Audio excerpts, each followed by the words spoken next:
Right తెలంగాణలో కుల గణన ద్వారా మొదటిసారి బీసీల లెక్కలు బయటకు వస్తాయంటున్నారు BC dedication commission chairman Bhusani Venkateswararao.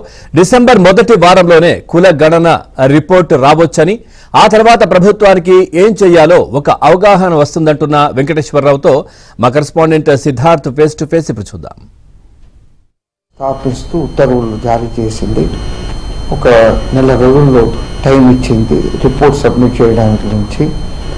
మీకు అందరికీ తెలుసు, డెడికేటెడ్ కమిషనర్ ఒక పరిధి ఏంటంటే వాళ్ళకి జాబ్ ఇంట్రెస్ట్ చేసింది ఈ స్థానికత ఎలక్షన్స్ గురించి, బీసీ రిజర్వేషన్ ఏ విధంగా ఉండాలి అన్నది ఆ క్రైటీరియా. తర్వాత గ్రామ పంచాయత్ వైజు, మండల పరిషత్తు, జిల్లా పరిషత్తు, మున్సిపాలిటీలో ఏ దానికి బీసీ రిజర్వేషన్ ఉండాలని చెప్పి అది